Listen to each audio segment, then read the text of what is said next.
আজকের যে কোশ্চেন 3টা ছিল সেই কোশ্চেন 3টা কি করে আর কি সলভ করতে হয় সেটা আর কি বুঝিয়ে দেওয়া। তো জাভা প্রোগ্রামিং এ আমরা জানি জাভা হচ্ছে একটি অবজেক্ট ওরিয়েন্টেড প্রোগ্রামিং। আর এখানটাতে আমাদের 4টা ক্যারেক্টারিস্টিক্স থাকে অবজেক্ট ওরিয়েন্টেড প্রোগ্রামিং এর জন্য: ইনহেরিটেন্স, এনক্যাপসুলেশন, অ্যাবস্ট্রাকশন আর পলিমরফিজম। তো ফার্স্ট যে কোশ্চেনটা, এই কোশ্চেনটাতে আমাদের ব্যবহার করতে হবে ইনহেরিটেন্স যে প্রপার্টি, সেই প্রপার্টিটা। দেখো কোশ্চেনে বলা হয়েছে make a class employee with a name and salary. তো আমাদের এমপ্লয়ির কি থাকবে? নেম থাকবে, স্যালারি থাকবে। Make a class manager inherits from employee, তার মানে এমপ্লয়ি যে ক্লাসটা আছে সেই ক্লাস থেকে এক্সটেন্ড করবে কোন ক্লাসটা? ম্যানেজার ক্লাসটা। মানে এমপ্লয়ির আন্ডারে ম্যানেজার ক্লাস হবে। Add a instance variable named department, তার মানে ম্যানেজার যে থাকবে, ম্যানেজারের জন্য একটা নতুন ভেরিয়েবল ক্রিয়েট করতে হবে, সেটার নাম হচ্ছে ডিপার্টমেন্ট অফ টাইপ স্ট্রিং, মানে ডিপার্টমেন্ট লেখাটা স্ট্রিং আকারে থাকবে। Then supply a method to string and print the manager's name, department and salary. তো আমাদের টু স্ট্রিং নামে জাভাতে একটা ফাংশন আছে যেটা কিনা আমরা ওভাররাইড করি। এই ফাংশনটা রিটার্ন করবে কি? স্ট্রিং টাইপের ভ্যালু রিটার্ন করবে। সেই ভ্যালুর মধ্যে থাকবে হচ্ছে আমাদের যে ম্যানেজার, তার নেম, ডিপার্টমেন্ট এবং স্যালারি। তারপর আরেকটা ক্লাস ক্রিয়েট করতে হবে এক্সিকিউটিভ নামে। সেটা কি করবে? সেটা ম্যানেজার যে ক্লাসটা, সেই ম্যানেজার ক্লাসটাকে ইনহেরিট করবে। তার মানে তার মধ্যে কার কার প্রপার্টি থাকবে? এমপ্লয়ি ক্লাসের নেম আর স্যালারি, এই দুইটা প্রপার্টি থাকবে। ম্যানেজার ক্লাসের যে ডিপার্টমেন্ট, এই প্রপার্টি, এই টোটাল এই 4টা প্রপার্টি থাকবে এই এক্সিকিউটিভ এই ক্লাসটার মধ্যে।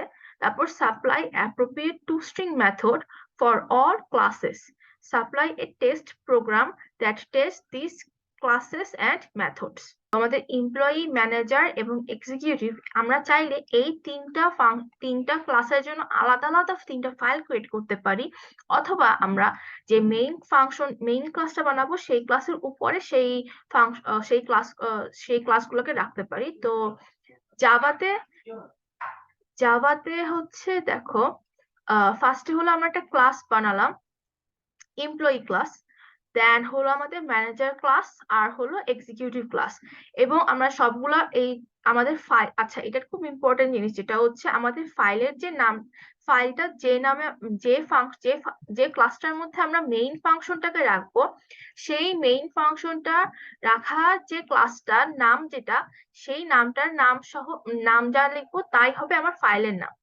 আবার বলি, এই যে আমার মেইন ফাংশনটা দেখো, মেইন ফাংশনটা হচ্ছে এই ক্লাসটার মধ্যে Q1, মানে কোশ্চেন 1, এর জন্য আর কি Q1 দিয়েছি। তো এই ফাইলটার নাম অবশ্যই আমাদের এই ক্লাসের নাম হতে হবে, সেম নেম Q1।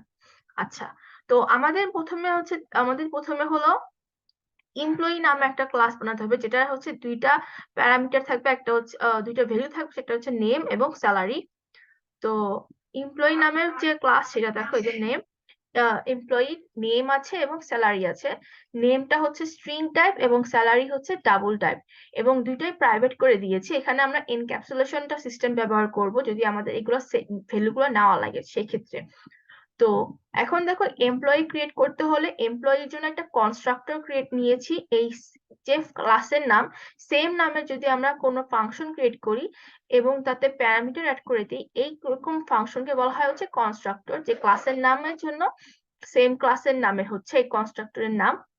এবং কনস্ট্রাক্টর মূলত আমরা অবজেক্ট করার সময় কনস্ট্রাক্টরটা ইউজ করি। তো স্ট্রিং নেম এবং ডাবল স্যালারি। তো এখন দেখো, এই যে স্ট্রিং নেম, এই নেম ভ্যালুটা আর এখানে নেম ভ্যালুটা, এই দুটো জিনিস কি সেম, নাম সেম, এই নেম ভ্যালুটা আমরা এটার মধ্যে দিব।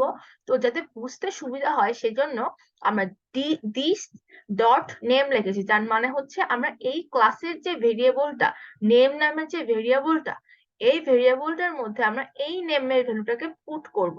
এই কারণে দিস ডট নেম সমান সমান এই নেম।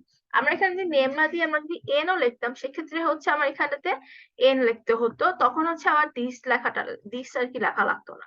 বাট আমাদের উচিত হচ্ছে সবসময় আর কি যেখানে যে প্যারামিটার, সেই মানে কি ম্যাচ করে আর কি করা। এই কারণে হচ্ছে এখানে নেম দিয়েছি এবং এখানে দিস দিয়েছি। দেন স্যালারিটাও সেম ভাবে আমরা পুট করে দিলাম। এবং এই যে সেই টু স্ট্রিং ফাংশনটা, এই টু স্ট্রিং ফাংশনটা দেখো এখানে কি বলতেছে। সেটা কিছু লাগবে না। এই টু স্ট্রিং ফাংশনটা হচ্ছে আমাদের জাভার মধ্যে বিল্ডিং ফাংশন, এই জন্য আমরা এটা ওভাররাইড করব। এই টু স্ট্রিং ফাংশনটা কি রিটার্ন করবে? রিটার্ন করবে হচ্ছে একটা স্ট্রিং টাইপের ভেরিয়েবল রিটার্ন করবে। তো দেখো, এই দেখো আমরা নেম রিটার্ন করব এবং স্যালারিটাকে রিটার্ন করব।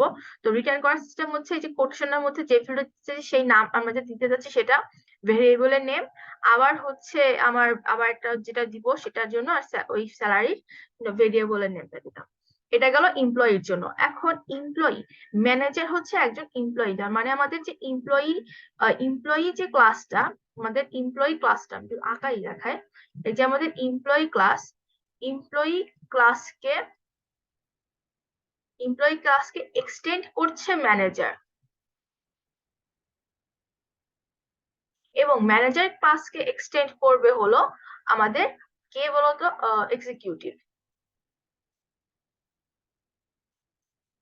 হ্যাঁ, তো ম্যানেজার ক্লাসটা দেখো, অন্য কালার নেই, যে ম্যানেজার ক্লাসটা এক্সটেন্ড করছে এমপ্লয়ি ক্লাসকে। ওকে, তো ম্যানেজার ক্লাসটা এক্সটেন্ড করছে এমপ্লয়ি ক্লাসকে কেন? আমার কোশ্চেনে বলে দিয়েছে make a class manager inherits from employee. তার মানে আমাদের ম্যানেজার এমপ্লয়ি, এর জন্য হলো সে এমপ্লয়ি ক্লাসটাকে এক্সটেন্ড করলো। এবার ম্যানেজার ক্লাসের একটা নতুন ভেরিয়েবল অ্যাড করতে হচ্ছে, সেটা নাম হচ্ছে ডিপার্টমেন্ট, যে সে কোন ডিপার্টমেন্টের ম্যানেজার। তো ডিপার্টমেন্টের ম্যানেজার ক্রিয়েট করার জন্য সিস্টেম কি? ম্যানেজার ক্রিয়েট করার জন্য আমরা নিব কি নিব? নেম নিব, স্যালারি নিব এবং ডিপার্টমেন্ট নিব। তো দেখো, এই যে নেম এবং স্যালারি, এই দুইটা কিন্তু আমরা অলরেডি কি করে ভ্যালু ইনপুট করতে হয় আমরা জানি। আমরা এই দুটো ভ্যালু কোথা থেকে ইনপুট করেছিলাম? এমপ্লয়ির মধ্যে। আচ্ছা, এখন দেখো এই এমপ্লয়ি যে ক্লাসটা, এই ক্লাসটাকে ম্যানেজার এক্সটেন্ড করছে, তার মানে এই ম্যানেজারের সুপার ক্লাস কোনটা? Employee class. ম্যানেজারের সুপার ক্লাস এমপ্লয়ি ক্লাস, এর জন্য আমরা এই নেম আর এবং স্যালারি এই দুটো ভ্যালুকে সুপার ফাংশনের মাধ্যমে নেম এবং স্যালারিটাকে আমরা এইখানটাতে পাঠিয়ে দিলাম, এমপ্লয়ির মধ্যে পাঠিয়ে দিলাম। তাহলে আমাদের আবার বারবার এই একই জিনিস লেখা লাগলো না। এটা হচ্ছে এই ইনহেরিটেন্স এর একটা বেনিফিট। এরপর হলো ডিপার্টমেন্ট নামটা। ডিপার্টমেন্টের নামটা আমরা দিস ডট ডিপার্টমেন্ট দিয়ে ডিপার্টমেন্ট নামটা দিয়ে দিলাম। এখন এই যে আমাদের যে ম্যানেজার, এই ম্যানেজারটা হচ্ছে এমপ্লয়ি, এবং এই ম্যানেজারটা কোন ডিপার্টমেন্টের এমপ্লয়ি সে হচ্ছে, সেটা দেওয়ার জন্য আমরা দেখো এখানে super dot two string. Super dot two string দেওয়ার মানে হচ্ছে আমরা এই যে এমপ্লয়ি ক্লাসের মধ্যে টু স্ট্রিং ফাংশন ছিল, তো সুপার ডট টু স্ট্রিং মানে আমরা এই ম্যানেজার ক্লাসের সুপারকে এমপ্লয়ি ক্লাসের টু স্ট্রিং ফাংশনটাকে আমরা এভাবে কল করছি যে super dot two string.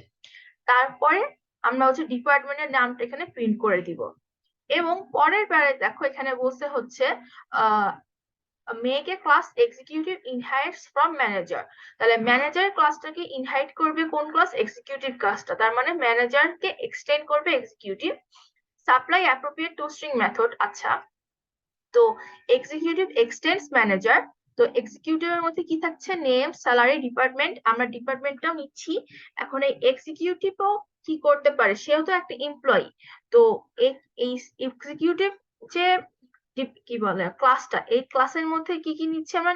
Executive কনস্ট্রাক্টরের মধ্যে আমরা নিচ্ছি হচ্ছে নেম, স্যালারি এবং ডিপার্টমেন্ট, এবং এই তিনটা ভ্যালুকেই আমরা হচ্ছে সুপারের মধ্যে পাঠিয়ে দিচ্ছি। কারণ এক্সিকিউটিভ ফাংশন, এই এক্সিকিউটিভ ক্লাসটা ম্যানেজার ক্লাসকে এক্সটেন্ড করছে। সো এক্সিকিউটিভের জন্য আমরা যে তিনটা ভেরিয়েবল নিব, তিনটা প্যারামিটার নিব, সেই তিনটা প্যারামিটার অলরেডি ম্যানেজার ক্লাসটা নিচ্ছে, এ কারণে আমরা সুপারের ভিতরে পাঠিয়ে দিলাম। শুধুমাত্র একটা ডিফারেন্স হবে, সেটা হচ্ছে এক্সিকিউটিভ যখন একজন মানুষ হিসেবে হায়ার করছি, ম্যানেজার সে না, সে হচ্ছে এক্সিকিউটিভ।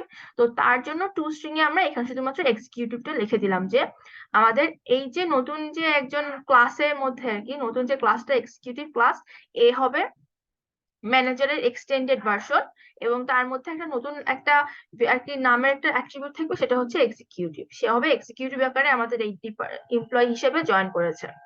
আচ্ছা, তো এখানে সেম টু স্ট্রিং দিয়ে রিটার্ন দিয়ে এক্সিকিউটিভ দিলাম, সুপার দিয়ে ডট টু স্ট্রিং। আচ্ছা, তো এই সুপার ডট টু স্ট্রিং মানে কি? এই সুপার ডট টু স্ট্রিং মানে ওই এই এক্সিকিউটিভ ক্লাসটা এই ম্যানেজার ক্লাসের টু স্ট্রিং ফাংশনটাকে আর কি প্রিন্ট রান করবে। তো এইখানে ফার্স্টে এক্সিকিউটিভ লেখা আসবে, দেন হচ্ছে এই টু স্ট্রিং ফাংশনের এখানে আসবে, এখানে আসার পর দেখবে কি আবার লেখা সুপার ডট টু স্ট্রিং। তাহলে সুপার ডট টু স্ট্রিং মানে আমাদের ম্যানেজার ক্লাসের যে এক্সটেন্ড করছে কাকে, এমপ্লয়িকে, সেটার টু স্ট্রিং ফাংশনটাকে এখানটাতে আর কি পুল করা হচ্ছে। তো এখানে কি করবে, নেম আর স্যালারি প্রথমে প্রিন্ট করবে, দেন ডিপার্টমেন্ট প্রিন্ট করবে, আর সবার আগে কি লেখা থাকবে, এক্সিকিউটিভ লেখা থাকবে। আচ্ছা, তো আমাদের কোশ্চেনটা হচ্ছে আমরা এখন এখানটাতে মেইন ফাংশনটা রান করছি। তো মেইন ফাংশনের মধ্যে দেখো আমরা প্রথমে এমপ্লয়ি নামে একটা অবজেক্ট ক্রিয়েট করলাম, নাম দিলাম মিনা, এবং স্যালারি হচ্ছে 10,000। দেন হলো আমরা এই এমপ্লয়ি অবজেক্টটাকে টু স্ট্রিং দিয়ে প্রিন্ট করে দিলাম। সেকেন্ডে আমরা একটা ম্যানেজার ক্রিয়েট করলাম, রাজু, হচ্ছে স্যালারি 20,000, আর সে হচ্ছে সেলস ডিপার্টমেন্টের। এগুলো এখানে থাকার কথা না, এগুলো হচ্ছে অটোমেটিক চলে আসছে এখান থেকে মুছে। আচ্ছা, আর দেন হলো ম্যানেজ ডট টু স্ট্রিং দিলাম এখানে। এটাতে তাহলে হচ্ছে ম্যানেজারের হচ্ছে এই যে অবজেক্টে ওই ভ্যালু গুলো প্রিন্ট করবে। এবং লাস্টলি এক্সিকিউটিভ কি দিচ্ছি, মিঠু 30,000 মার্কেটিং। তাহলে হচ্ছে মিঠু হচ্ছে এক্সিকিউটিভ অফিসার হবে, সে 30,000 টাকা পাবে, এবং তার কি বলে ডিপার্টমেন্ট হচ্ছে মার্কেটিং ডিপার্টমেন্ট। এবার আমি প্রোগ্রামটা রান করি।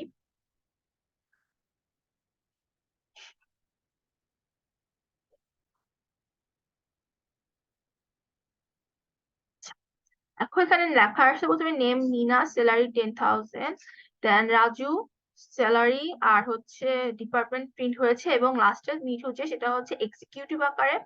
সো এক্সিকিউটিভ, দেন হচ্ছে মিঠু স্যালারি ডিপার্টমেন্ট লেখা চলে আসছে। তার মানে হচ্ছে লাস্টে যেটা সেটা হচ্ছে আমাদের এক্সিকিউটিভ, সে হচ্ছে এক্সিকিউটিভ ক্লাসের একটা অবজেক্ট, এবং সে কোনগুলো ইউজ করছে, সে ম্যানেজার এমপ্লয়ি এই দুটো ক্লাসের মধ্যে যে ফাংশন ছিল টু স্ট্রিং ফাংশন, সেটা অটোমেটিকলি ইজিলি আর কি টু স্ট্রিং এই ফাংশনটা ইউজ করে আমরা হলো ওই ওই যে এই যে এখানে যে টু স্ট্রিং ফাংশন, এই টু স্ট্রিং ফাংশনের মধ্যে যে নেম স্যালারি, আবার এই এমপ্লয়ি এই ম্যানেজারের মধ্যে যে ডিপার্টমেন্ট, এগুলো কিন্তু আবার এক্সিকিউটিভে বারবার লেখা লাগে না, সে কি করেছে ডিরেক্টলি ইনহাইট করে এই ভ্যালু গুলাকে প্রিন্ট করে দিতে পেরেছে। তো এটা গেল ফার্স্ট কোশ্চেনটা। সেকেন্ড কোশ্চেনে হচ্ছে বলেছে যে ম্যাট্রিক্স সাম, এটা করতে হবে তো আবার কিসের মাধ্যমে, আমাদের তিনটা ফাইল ইউজ করতে হবে সেটার মাধ্যমে। তো আমাদের দুইটা আর কি এখানে বলেছে যে দুইটা ম্যাট্রিক্স হবে 3:4, তার মানে 3টা রো 4টা কলামে। আর সেইগুলো এই দুইটা ম্যাট্রিক্স এর ভ্যালু এ আর বিতে থাকবে, মানে যে দুটাকে আমরা যোগ করব, এবং প্রিন্ট করবে হচ্ছে সি ম্যাট্রিক্স এর মধ্যে, c.txt এই ফাইলটার মধ্যে। তো আমরা যখন এই ফাংশনটা রান করব তখন হচ্ছে এই কাজটা সম্পূর্ণ হবে। তো আমি হচ্ছে কোডে যাই।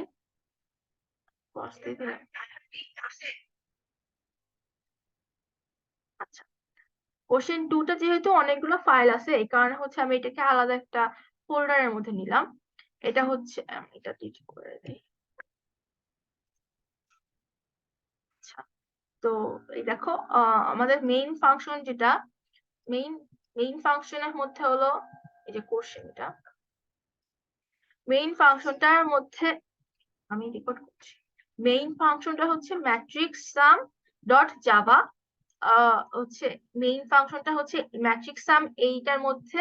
এই কারণে দেখো কোশ্চেনের মধ্যে বলেছে write a program matrix sum dot Java, মানে আমাদের ফাইলটার নাম হবে ম্যাট্রিক্স সাম, এই কারণে ম্যাট্রিক্স সাম দিলাম। এবার হচ্ছে আমাদের কি কি করতে হবে।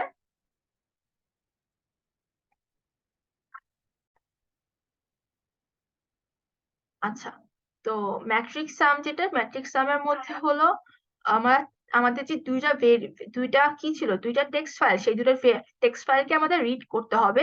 এবং রিড করে কি করতে হবে, আমি ভেরিয়েবল গুলো টেক্সট ফাইলে কিছু সেটা দেখাই। আমাদের ফার্স্টের টেক্সট ফাইল সেটার মধ্যে 1111 আমরা হচ্ছে আমাদের তিনটা রো আর 4টা কলামের 11 নিয়েছি, আর বি এর মধ্যে নিয়েছি হলো তিনটা রো 4টা কলামের 2 নিয়েছি। ওকে, এবার হলো আমাদের সি ফাইলটা দেখো। আচ্ছা, সি ফাইলটা মুছে ফেলি। সি ফাইলটা হচ্ছে ফার্স্টে এমটি থাকবে। সি ফাইলে এখন কিছু নেই, আমি আবার একটু ক্রস দিয়ে আবার ওপেন করে দেখাই। এতে এতে 11, বিতে 22, আর সি ফাইলটা এখন ক্লিয়ার। আচ্ছা, এখন ম্যাট্রিক্স সাম ফাংশনটায় আসি। তো ফার্স্টে হলো আমরা তিনটা আমাদের ম্যাট্রিক্স আকারে ভেরিয়েবল ক্রিয়েট করতে হচ্ছে। আর সেই ম্যাট্রিক্স 1, ম্যাট্রিক্স 2 আর রেজাল্ট। ম্যাট্রিক্স 1 এর মধ্যে কি স্টোর থাকবে, ম্যাট্রিক্স 1 এর মধ্যে a.txt ফাইল যেটা, সেখান দিয়ে কি করবে, রিড ম্যাট্রিক্স ফ্রম ফাইল, মানে এই যে ফাইলটা যেটা বানালাম ওই ফাইল থেকে ম্যাট্রিক্সটাকে রিট্রিভ করে নিবে। আর b.txt, এটা হচ্ছে ম্যাট্রিক্স 2 এর মধ্যে ফাইলটাকে রিড করে নিবে। এবং পরে আমরা এগুলো হচ্ছে ফাংশন, এগুলো হচ্ছে আমি বানিয়েছি ফাংশন গুলা, মানে ইউজার ডিফাইন ফাংশন আর কি। ম্যাট্রিক্স 1 আর ম্যাট্রিক্স 2 কে যোগ করবে, সেইটা হবে রেজাল্ট যে ভেরিয়েবল সেটার মধ্যে থাকবে। এবং রাইট ম্যাট্রিক্স টু ফাইল, মানে হচ্ছে প্রথমে একটা ফাংশন বানিয়েছিলাম রিড ম্যাট্রিক্স, মানে এ আর বি রিড করার জন্য, এবং পরে রাইট ম্যাট্রিক্স টু ফাইল, তার মানে সি নামক যে ভেরিয়েবল, সি নামক যে আমার টেক্সট ফাইলটা আছে সেটার মধ্যে আমার রেজাল্টটা আর কি স্টোর হবে। আচ্ছা, তো এটা গেল আমার মেইন ড্রাইভার প্রোগ্রাম। আর আমার হচ্ছে এই যে সেকেন্ড যে ফাংশন গুলো আছে রিড ম্যাট্রিক্স ফ্রম ফাইল, এটা তো দেখাই। এখানে কি করেছি, এটার মধ্যে আমরা যেহেতু আমাদের বলে দিয়েছে ম্যাট্রিক্সের সাইজ কি 3:4, তাহলে আমরা নতুন একটা ম্যাট্রিক্স প্রথমে ক্রিয়েট করে নিলাম 3:4 এর।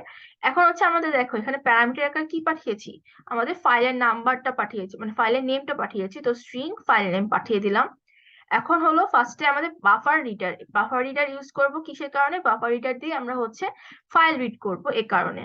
তো বাফার রিডারের br সমান সমান new buffer reader new file reader file name. তো আমাদের ফাইল নেমটা এই যে আমাদের a.txt একবার, তারপর b.txt, এর জন্য ফাইল নেমটা এখানে লিখে দিয়েছি।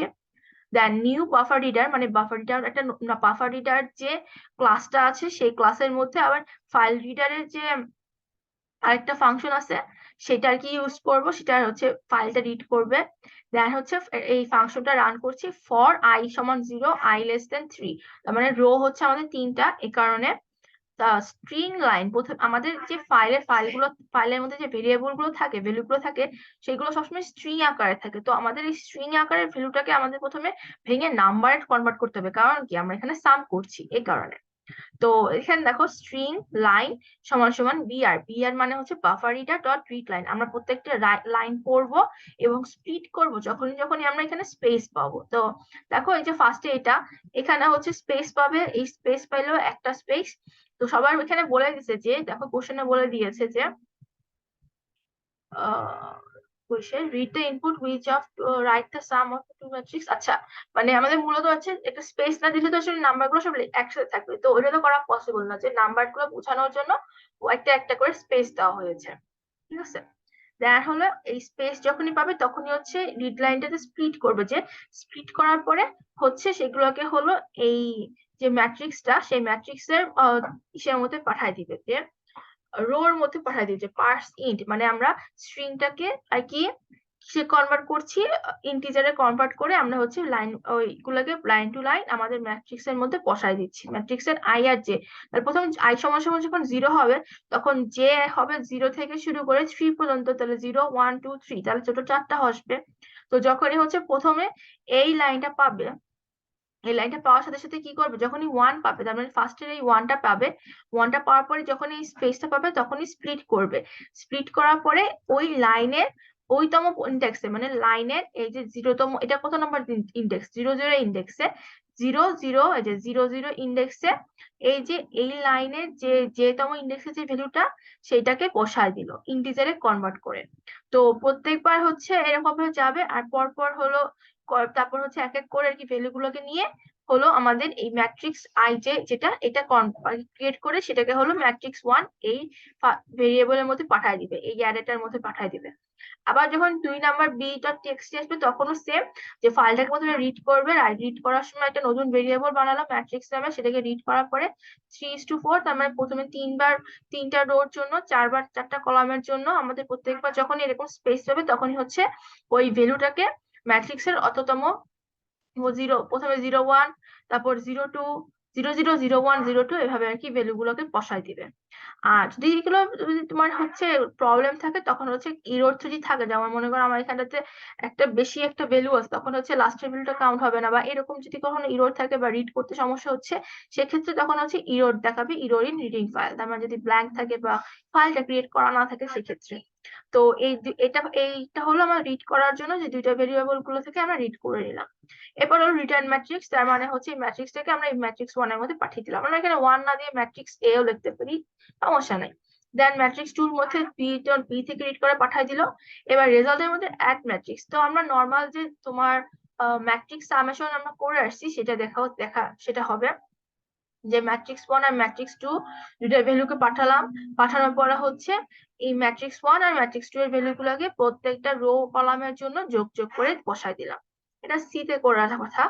দেন হলো রাইট করবো, তো আমরা রিড করেছিলাম কিভাবে, এই ফাইল থেকে রিড করেছিলাম। এখন এই এ আর বি যে ভ্যালু গুলা সেগুলো হচ্ছে সি তে পাঠাতে হবে। তো সি তে পাঠানোর জন্য হচ্ছে রাইট অপারেশন করতে হবে। তো রাইট ম্যাট্রিক্স টু ফাইল, এখানে দেখো রাইট করার জন্য সিস্টেম হলো ফাইল রাইটার নামে একটা কি বলে ক্লাস আছে। সেই ক্লাসের একটা অবজেক্ট ক্রিয়েট করলাম এফডব্লিউ নামে। এবার হচ্ছে new file reader file name দিলাম। এবার হচ্ছে ফর 0 থেকে শুরু করে 3, আবার 0 থেকে শুরু করে 4, মানে প্রথমটা হচ্ছে রো এর জন্য, সেকেন্ডটা হচ্ছে কলামের জন্য। এবার হলো এখানে দেখো রিড করার ফাংশনটা কি, রাইট করার ফাংশনটা হচ্ছে ডাব্লিউ রাইট ডট দিয়ে রাইট ফাইল, এটা অবজেক্টটা, এই অবজেক্টটা রাইট করব। তো ম্যাট্রিক্স এর এই যে ভ্যালু আই যে তোমার ভ্যালু গুলো বসাবো আর হচ্ছে একটা করে স্পেস দিব। তো যখন প্রথম প্রথম লাইনটার কাজ হয়ে যাবে, তখন যদি আবার পরে থাকে তাহলে তো হচ্ছে চারটা, মানে তোমার 3:2 দেখাবে না। সেই কারণে প্রথম লাইনের জন্য, প্রথম রোর জন্য ভ্যালু গুলো দেওয়ার পরে হচ্ছে একটা নিউ লাইন প্রিন্ট করে দেবে। তো এই যে তোমার নিউ লাইন প্রিন্ট করে দিল। আবার হচ্ছে আবার পরে 2 নাম্বার লাইন কাজ করবে, তারপর 3 নাম্বার লাইন কাজ করবে, মানে রোট আর কি কাজ করবে। দেন হচ্ছে আমার রাইট অপারেশন কমপ্লিট হয়ে যাবে। আচ্ছা, তো এই এই যে প্রোগ্রামটা, এটা হচ্ছে 2 জায়গাতে রান করা যায়। আমি হচ্ছে ফার্স্টে আমাদের যে ফাইলটা যেখানে আছে সেখানে রান করে দেখাই। তো ফাইলটা হচ্ছে আমার এখানটাতে, এই যে Q2 এর ভিতরে আছে। তো আমার নিয়মটা হচ্ছে যখন আমাদের এরকম আকারে থাকবে, তখন হচ্ছে আমাদের নিয়ম হচ্ছে আমাদের এখানে ক্লিক করলাম, ক্লিক করে এখানে সিএমডি লিখলাম। সিএমডি মানে কমান্ড প্রম্পট ওপেন হবে এখন। তো এখানটাতে আমাদের দেখো, এখানে আমি একটু জুম ইন করে দেখাই। এখন হচ্ছে আমাদের কমান্ড হচ্ছে ফার্স্টে JAVAC, জ্যাভাক। দেন হচ্ছে আমাদের ফাইলটার নাম, তাহলে MATRIX, তারপর SUM.java। তাহলে প্রথমে ফাইলটা হচ্ছে রান করবে। তাহলে প্রথমে আমার ফাইলটা রান করেছে। এখন হচ্ছে দেখো যে ক্লাস, এখানটাতে হচ্ছে matrix sum dot class, class ফাইলটা ক্রিয়েট হয়েছে। এখন হচ্ছে আমরা ওই যে কোশ্চেনের যে লাইনটা ছিল সেটা লিখবো। তাহলে Java matrix sum dot Java, দেন a.txt, দেন b.txt, দেন এরপর হচ্ছে তো হ্যাঁ, দেন c.txt দিয়ে এন্টার দিলাম। তাহলে অপারেশন সাকসেসফুল। দেখো এখন যদি আমি এখানে রিড ওপেন গুলো দেখো পাবো, এই যে সি সমান সমান তিনটা রো 4টা কলামে 3 চলে আসছে। তো এখানে এতে ছিল 1, বিতে ছিল হচ্ছে 2, আর সি তে তাদের প্লাস করে 3 আসছে প্রত্যেকটার জন্য। এবার দেখো এই প্রোগ্রামটা আমি যদি এখান দিয়ে রান করতে চাই তাও করতে পারবো। তো ফার্স্টে হলো আমি এখান দিয়ে ক্লাস ফাইলটা রিমুভ করে আসি। ক্লাস ফাইলটা রিমুভ করে দিলাম, আর সি এর মধ্যে ভ্যালু গুলোকে ডিলিট করে দিলাম। এটাকে সেভ করলাম, শেষ। এবার হচ্ছে এখানে যাই, তো আমার টার্মিনাল ওপেন করতে হবে। তো আমি টার্মিনালে যাই, আমার এখানে পাওয়ার শেল ওপেন হয়ে আছে। তো আমার দেখো এটা এই ফাংশন এগুলো ফাইলগুলো আছে Q2 ফাইল ফোল্ডারের মধ্যে। তো আমার Q2 ফোল্ডার যেতে হবে, সিডি Q2, ও সরি হাইফেন হবে এখানে Q2। তাহলে হচ্ছে আমার Q2 ফোল্ডারে ঢুকেছে। এবার হলো আমরা কি করবো, এখানে JAVAC। আচ্ছা, আমি এখানটাতে সি নামক ফাইলটা ওপেন করে দেখাই যাচ্ছে আপাতত থাকবে। আর হচ্ছে MAT, আচ্ছা ফাইল আবার ভুল করছিলাম, MATRIXSUM.java। তাহলে এখন আমার যে দেখো ক্লাস ফাইল ক্রিয়েট হলো। এবার হচ্ছে Java space matrix sum.java space a.txt, b.txt, c.txt। Spelling ঠিক আছে সব? না, এম ক্যাপিটাল হবে। এবার হচ্ছে এটাকে রান করি। দেখো সি ফাইলের মধ্যে অলরেডি চলে আসছে যে 333। তো এ এর মধ্যে 1 গুলো ছিল, আমি এখানে ভ্যালু জাস্ট এমনি বোঝার জন্য দিয়েছি, এখানে যে কোনো ভ্যালু দেওয়া যেতে পারে।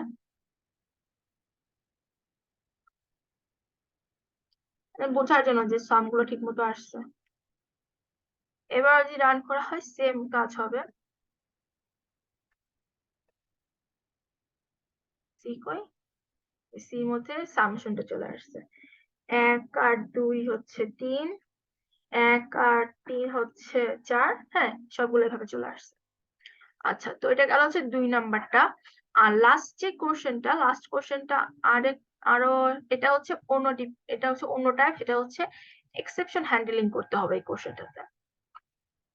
তো ওয়েট করি আগে কোশ্চেনটাকে বের করি। দেখো এখানে বলেছে যে write a Java class example underscore throw, তার মানে আমার ফাইলটার নাম হবে এক্সাম্পল আন্ডারস্কোর থ্রো। সেটার মধ্যে একটা মেথড থাকবে টেস্ট মেথড।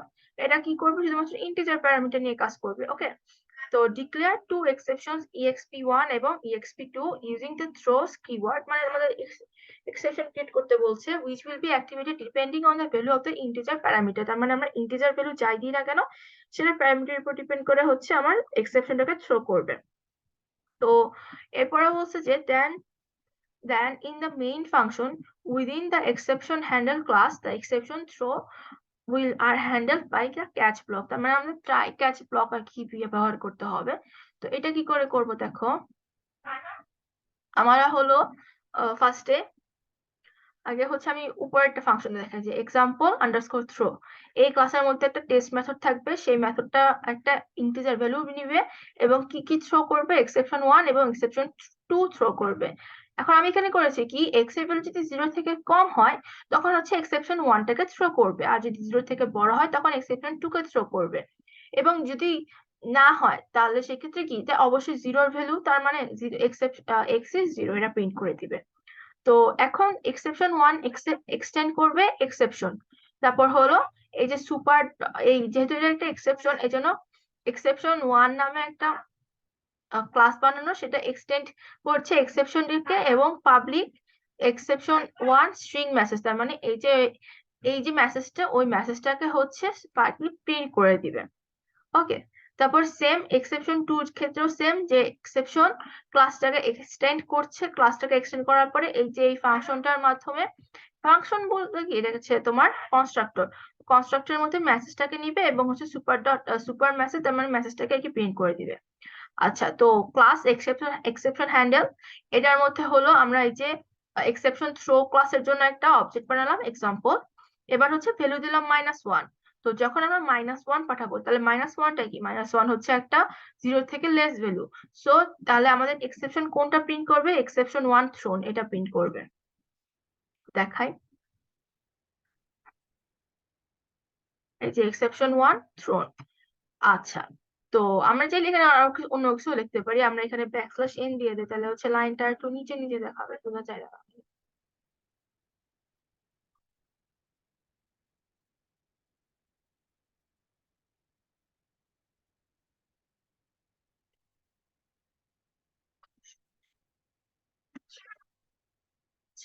তো এবার যদি আমি এখানে অন্য একটা ভ্যালু দিই, সাপোজ ধরো আমি 5 দিলাম, সেক্ষেত্রে দিবে কি exception2 আর কি দেখাবে, exception2 থ্রোন। এখন সাপোজ ধরো আমি এখানে ভ্যালুতে দিলাম আমাদের একটা ইন্টিজার, কি বলে এটারে, একটা ক্যারেক্টার দিলাম a। তো এখন কি হবে, এই এর আস্কি ভ্যালু কত, 65, মোস্ট প্রবাবলি 65ই হবে। তো এর আস্কি ভ্যালু যেটা, সেটা কি, এর আস্কি ভ্যালু হচ্ছে একটা ইন্টিজার। তো এটা অবভিয়াসলি 0 থেকে বড়, তাহলে সেক্ষেত্রে কি প্রিন্ট করবে, exception2, কারণ হচ্ছে 0 থেকে বড়, কারণ exception1 এর মধ্যে হচ্ছে 0 থেকে ছোট আর exception2 তে হচ্ছে 0 থেকে বড়, এই কারণে exception2 টা প্রিন্ট করলো। আচ্ছা, তো আরেকটা দেখায়, যদি এখানে তোমার 0 দেই সেক্ষেত্রে হবে কি, সেক্ষেত্রে বলবে যে এটা 0, এই যে x is 0। আচ্ছা, তো এই ছিল 3টা প্রবলেম। আর প্রবলেম গুলো আশা করি এখন বুঝতে পেরেছো। Thank you.